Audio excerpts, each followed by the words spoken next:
A comunicação com os mortos não é possível por várias razões. Primeiro, não se pode confiar nos espíritos.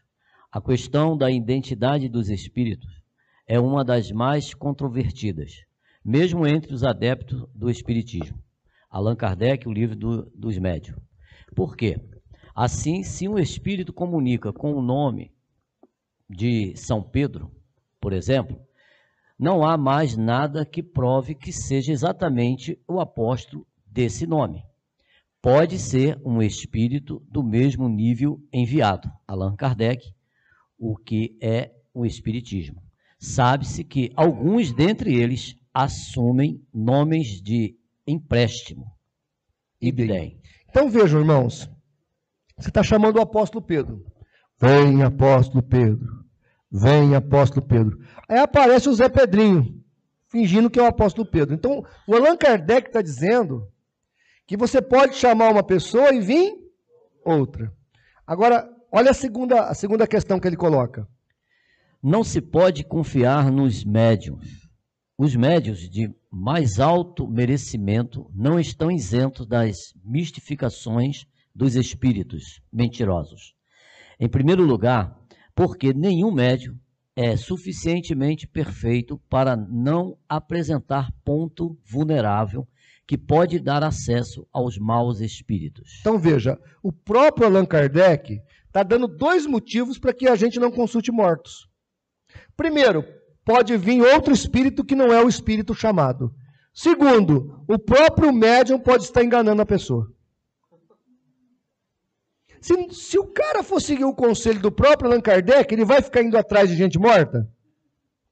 Agora, irmãos, por que a Bíblia proíbe consultar os mortos? Porque quem vai vir é um demônio.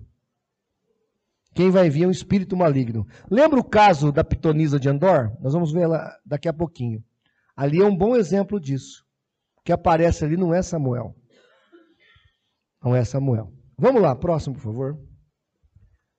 O que diz a Bíblia sobre a comunicação com os mortos? Olha lá.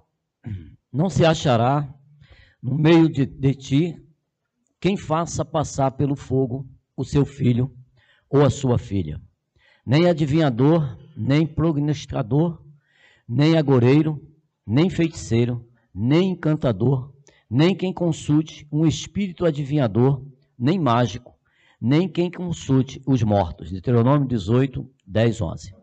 Não procurem a ajuda dos que invocam os espíritos dos mortos e dos que adivinham o futuro. Isso é pecado e fará que vocês fiquem impuros. Levítico 19, 31. Se alguém procurar a ajuda dos que invocam os espíritos dos mortos e dos que adivinham o futuro, eu ficarei contra essa pessoa por causa desse pecado e a expulsarei do meio do meu povo. Levítico 26. Então a palavra de Deus é muito categórica, que é condenável a comunicação com os mortos. Amém? Próxima, por favor. O caso aqui da feiticeira de Endor, 1 Samuel 28, e por que essa previsão foi uma fraude. Saul perdera a graça de Deus. 1 Samuel 15, 23. Daí Deus não lhe responder mais. 1 Samuel 28, 6. Havia 3 maneiras de Deus comunicar-se com os homens naquela ocasião. Por sonhos, revelação pessoal, em Jó 33, 15, 17. Por Urim e Tumim. Revelação sacerdotal, Êxodo 28, 30. Por profetas, revelação inspiracional, Hebreus 1. Então, essas são as 3 jeitos de Deus se comunicar. Se Deus fosse fazê-lo, tinha que ser dessa maneira.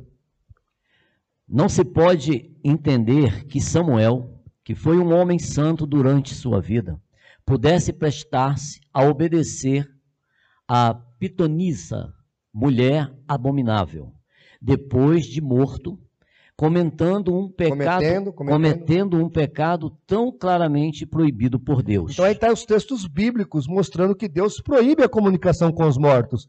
Agora, imagine vocês, Samuel, que era contra, se levantava contra essa bruxaria, essa feitiçaria.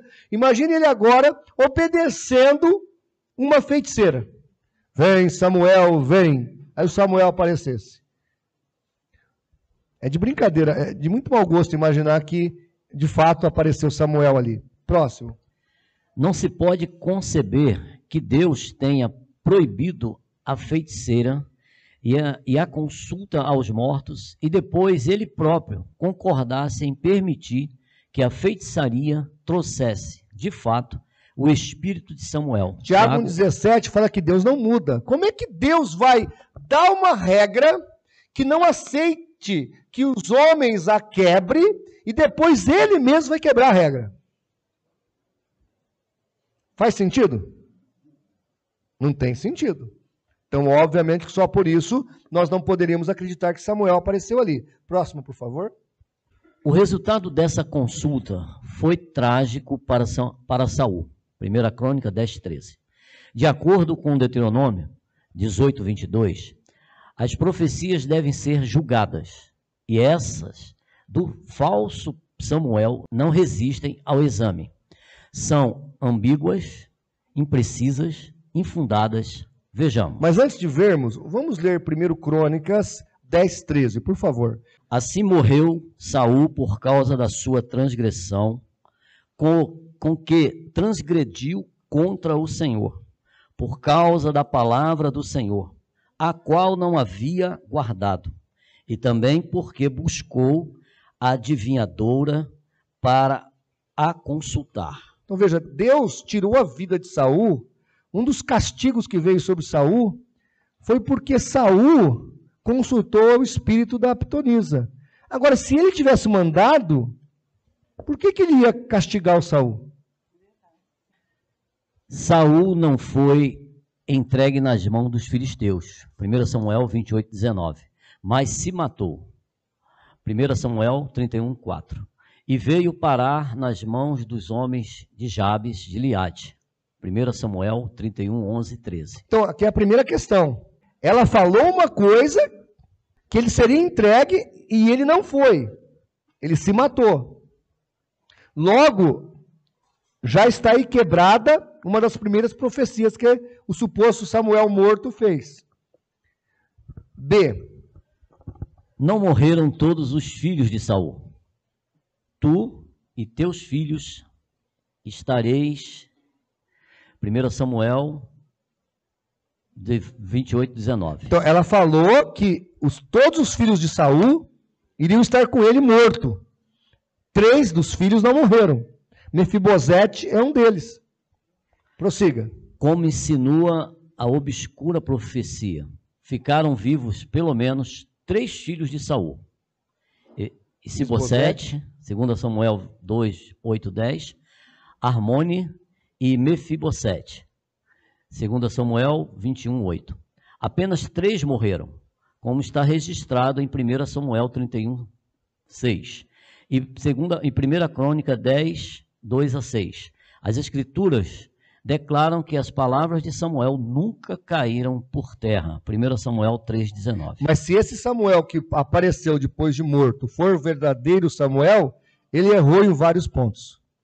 Então percebam que não dá para aceitar que a visão da pitonisa foi realmente de Samuel. Ou um demônio apareceu para ela, ou o quê? Ela mistificou que era Samuel. Tá certo? Só mais uma nota. Os mortalistas dizem que a ideia de imortalidade da alma é uma coisa pós-exílio judaico, é uma coisa inserida na cultura judaica na época de Cristo, e que os judeus jamais acreditavam que a alma era imortal. Então Saul era o quê? Ele era babilônico? Porque Saul agiu errado de querer consultar a alma de Samuel. Mas ele acreditava que Samuel estava dormindo ou estava acordado no mundo espiritual? Estava acordado. Ele queria conversar com Samuel. Lembra quando Jacó, lá em Gênesis 37, recebe a notícia que o seu filho José havia morrido? O que ele fala?